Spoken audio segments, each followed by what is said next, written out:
فخر نوح فخر يحيى فخر إبراهيم وموسى فخر إسماعيل وعيسى يا نبي سلام عليك يا رسول سلام عليك يا حبيب سلام عليك صلوات الله عليك رحمتوں کے تاج والے عرش کی معراج والے دو جہاں کے راج والے آسیوں کے لاج والے یا نبی سلام علیک یا رسول سلام علیک یا حبیب سلام علیک صلوات اللہ علیک۔ اچھا کوئی کہے کہ میں نے اپنی آنکھوں کو دیکھا ہے، بھائی کہاں دیکھا ہے اپنی آنکھوں کو؟ لوگ کہیں گے کہ میں نے آئینے میں اپنی آنکھوں کو دیکھا ہے۔ میں نے اپنی آنکھوں کو کہاں دیکھا ہے؟ آئینے میں دیکھا ہے۔ تو ان سے کہیں آپ نے اپنی آنکھوں کو آئینے میں دیکھا ہے، بتاؤ کہ جب تو نے اپنی آنکھوں کو آئینے میں دیکھا ہے تو کن آنکھوں سے دیکھا ہے؟ کن آنکھوں سے دیکھا ہے؟ اگر تو نے اپنی آنکھوں کو آئینے میں دیکھا ہے تو اگر تو نے ان آنکھوں سے دیکھا ہے تو تیری یہ آنکھیں تو یہاں تھی نا، تو آئینے میں کیا دیکھ رہا تھا؟ پتا چلا آئینے میں تو نے اپنی آنکھوں کو نہیں دیکھا، آئینے میں تو نے اپنی آنکھوں کے پرتوں کو دیکھا ہے، اپنی آنکھوں کی ریفلیکشن کو دیکھا ہے، اپنی آنکھوں کی جھلک کو دیکھا ہے۔ تو نے آئینے میں اپنی آنکھوں کو نہیں دیکھا تو میں یہ کہنے میں حق بجانب ہوں کہ وہ آنکھیں جو تیرے جسم کے قریب ہیں انہیں تو آئینے کے وسیلے کے بغیر نہیں دیکھ سکتا، تو وہ رب جو تیری جان سے قریب ہے اسے وسیلہ مصطفیٰ کے بغیر کیسے دیکھ سکتا؟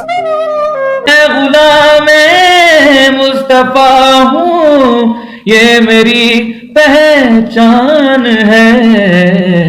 ہم مجھے کیوں کر ستائیں، آپ کے ہوتے ہوئے کیوں کسی کے در پہ جائیں، آپ کے ہوتے ہوئے major thing to realize کہ we gave the power because you were important. آپ بہت important تھے، آپ بہت خاص تھے، اس لیے آپ کو پاور ملی کہ آپ نے مجھے ہرٹ کیا۔ اللہ کے علاوہ کسی سے وہ ڈرنا جو چھوڑ دے، اٹھاتے ہیں کردار، غیر کا خوف دل سے نکال وہ جو دے، اٹھاتے ہیں خوف نکال دے، اپنی زندگی میں غیر کا خوف نکال دے، نکال پھینکے آپ امیروں کا خوف، نکال پھینکے دنیا کیا کہے گی۔ یاد رکھنا عزتیں بھی رب دیتا ہے، ذلتیں بھی اس کی مشیت کا تقاضا ہوتی ہیں، رزق کا مالک بھی اللہ ہے۔ حضرت مولا علی سے کسی نے کہا کہ آپ اپنے ساتھ حارس کیوں نہیں رکھتے، گن مین کیوں نہیں رکھتے، باڈی گارڈ کیوں نہیں رکھتے؟ تو حضرت علی فرمانے لگے موت سب سے بڑی محافظ ہے، وقت سے پہلے آتی نہیں، آ سکتی نہیں۔ آپ غیر کا خوف نکال باہر پھینکے۔ ایک جملہ میدان کربلا میں امام حسین نے کہا تھا، ایک جملہ، اور وہ جملہ اتنا طاقتور ہے کہ اگر سونے کے پانی سے لکھا جائے، ہیروں سے تولا جائے تو یہ ساری چیزیں کمزور پڑ جائیں۔ امام علی مقام میدان کربلا میں جب گھوڑے پہ سوار ہوئے، اللہ اکبر کہہ کے میدان میں آئے اور آپ نے یزیدیوں سے کہا کہ تم ظالم ہو، جابر ہو، فاسق ہو، اطاعت تمہاری نہیں قبول کی جائے گی، اب بتاؤ لڑنا ہے کہ کیا کرنا ہے؟ جب وہ لڑنے کے لیے میدان میں آئے تو امام نے ایک جملہ کہا، فرمانے لگے لوگوں گواہ رہنا، آج میں نے عزتیں خرید لی ہیں اور ذلتیں دور کر دی ہیں۔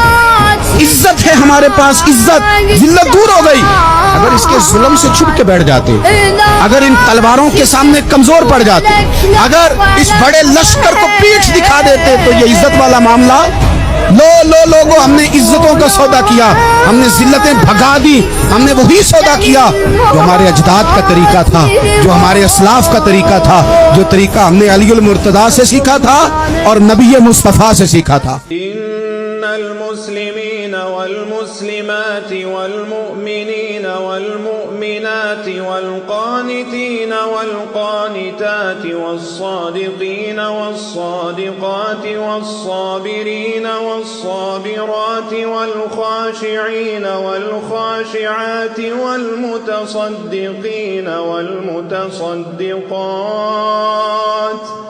والصائمين والصائمات والحافظين فروجهم والحافظات والذاكرين الله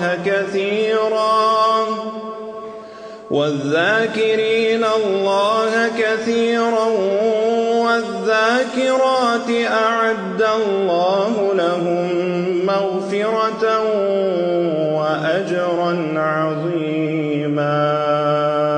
میں آپ کو ایک جملہ سناتا ہوں خطیب اکبر کا. دیکھیے انہوں نے کتنی پیاری بات اپنی کتاب میں لکھی ہے. با خدا فرماتے ہیں عورت کا ہر روپ کمال ہے. یہ بیٹی بھی ہے تو اس کا اپنا مقام ہے, یہ بہن بھی ہے تو اس کا اپنا مقام ہے, لیکن جس وقت یہ ماں بنتی ہے نا, اب یہ ماں ہوتی ہے, یہ صرف نام کی ماں نہیں ہوتی, یہ مظہر صفات پروردگار ہو جاتی ہے.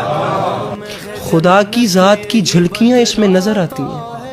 یہ مظہر صفات پروردگار ایسے ہوتی ہے کہ رازق وہ ہے, رزق یہ دیتی ہے, تکلم وہ ہے, کلام کرنا یہ سکھاتی, خالق وہ ہے, وسیلہ خلقت یہ بنتی, اب وہ ہے, 9 ماہ شکم میں یہ پالتی, علی دل میں وہ اتارتا ہے, زبان سے کہنا یہ سکھاتا. کون سمجھا بدا من طلعته والليل دجا من